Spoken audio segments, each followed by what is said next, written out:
హోంమంత్రి అనిత గారు జగన్మోహన్ రెడ్డి గారి మానసిక స్థితి బాలేదు, అందుకనే పోలీసులు బట్టలు ఉడదీస్తానని చెప్పంటారు.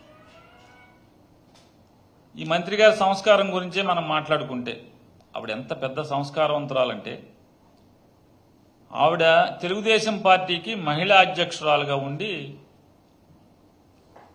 ఆ వీడియో ప్లే చేస్తే బాగుంటుందో చూడొచ్చో చూడకూడదో నాకు తెలియదు. ఆవిడ మాట్లాడారు, ఆ వీడియో నా దగ్గర ఉంది. ఆవిడ మాట్లాడారు, ఈ వైఎస్ఆర్ కాంగ్రెస్ పార్టీ వాళ్ళందరూ అండి విజయలక్ష్మిని అంట విజయమ్మ గారు అంటారు, విజయమ్మ అంట, భారతిని భారతమ్మ అంటారు. అసలు వీళ్ళ నాన్నలను అడగాలి కదా. ఎవరంట?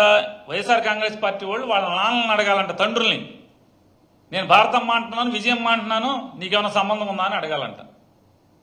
ఆవిడ మాట్లాడిన భాష వీడియో కావాలంటే ఇస్తాను, మీకు ప్లే చేయమంటే కూడా ప్లే చేస్తాను. మరి వాళ్ళ బోనమ్మ అంటున్నాం కదా, లోకేష్ అన్నయ్య అంటున్నాం కదా, లోకేష్ అన్న అని. మరి ఎవరు ఏం అడగాలి ఇప్పుడు? నేనేమంటున్నానంటే, అధికారం అనేది అశాశ్వతమైనది, శాశ్వతమైనది కాదు. అధికారం ఉన్నప్పుడు చాలా జాగ్రత్తగా, మాట పొందికగా, 10 మంది మెచ్చుకునేట్టుగా ఉండాలి తప్పితే, పదవి కోసం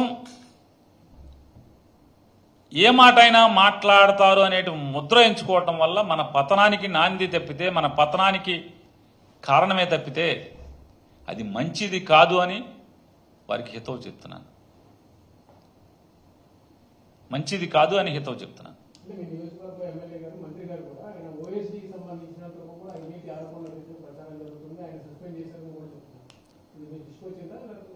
కొల్లు రవీంద్ర గారి ఓఎస్టీ గారిని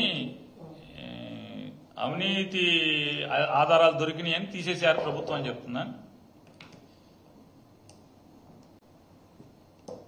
ఇక్కడ ఏంటంటే,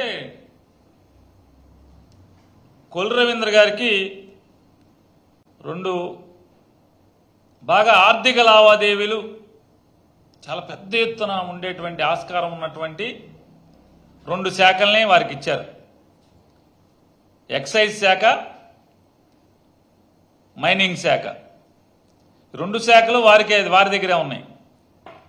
నాకెవరో తెలుగుదేశం మంత్రులు, తెలుగుదేశం ఎమ్మెల్యేలు ముఖ్యులు చెప్పింది ఏంటంటే, అక్కడక్కడ ఈ అసెంబ్లీకి వెళ్ళినప్పుడు, లేకపోతే ఎయిర్పోర్ట్లలోనో, లేకపోతే పెళ్లిళ్ళలోనో కలిసినప్పుడు మాట్లాడేది ఏంటంటే, అంటే మా ఇద్దరిది ఒకే ఊరు అన్న ఉద్దేశంతో వాళ్ళు, మీ ఓడికి ఆ 2 శాఖలు ఇచ్చింది, మా ఓళ్ళకి సంచులు తీసుకొచ్చి ఇవ్వటం, ఏమన్నా సంచులు ఇచ్చేప్పుడు రాలితే అవి ఏరుకుని జేబులో పెట్టుకు వెళ్ళమనే ఇచ్చారని చెప్తే, వాళ్ళేమనుకున్నారు, మనోడు జాగ్రత్తగా చూస్తాకి చాలా అసలు మామూలుగా మేకవన్న పులి, మావాడు మేకవన్న పులి అనేకంటే మేకవన్న తోడేలు. చూడటానికి అందరూ మామూలుగా చాలా అమాయకుడు అనుకుంటారు. అసలు మామూలుగా ఊళ్ళోకి వచ్చి తెలుసుది అమాయకుడా లేదా అగంతకుడా అనేది. వాళ్ళిద్దరేమో జాగ్రత్తగా సంచులు నమ్మకంగా మూటలు తెచ్చిమ్మంటే ఆ ఏరిని ఏమన్నా తీసుకుంటాళ్ళే అని వాళ్ళు అనుకుంటున్నారు. ఈ ఓఎస్డీ ఇతనేం చేస్తున్నాడు, సంచికి సిల్లెట్టిస్తాడు. ఈడేడో మనది నమ్మకంగా ఉంటాడు, సంచులు తెచ్చిస్తాడు, ఆ పైన పై రాళ్ళు ఏరుకుంటాడు అనుకుంటే, ఈ ఓఎస్డీ గాని పెట్టి సంచి కోసి సంచులో లాగేస్తున్నారు ఇద్దరు కలిసి అని చెప్పని వార్నింగ్ బెల్గా ఓఎస్డీని పీకారు.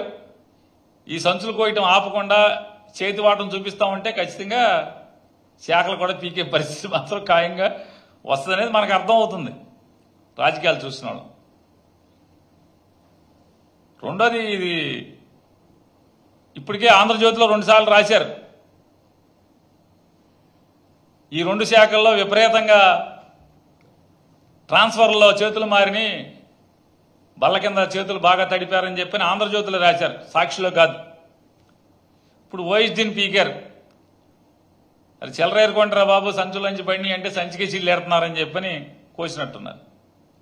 ఈ అవినీతి పరాకాష్ట ఏ స్థాయికి చేరిందంటే ఇవాళ మైనింగ్ శాఖలో ఉన్నటువంటి ఒక మంచి ఐఏఎస్ అధికారి సెలవులో వెళ్ళిపోయాడు. డైరెక్టర్ గారు ఎందుకు వెళ్ళిపోయాడు సెలవులో?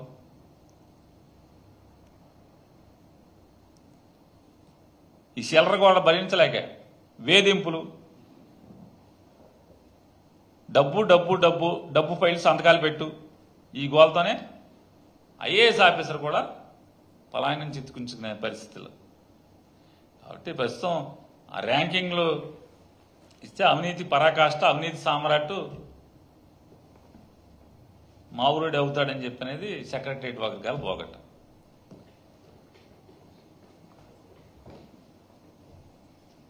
ఇప్పుడు మొన్న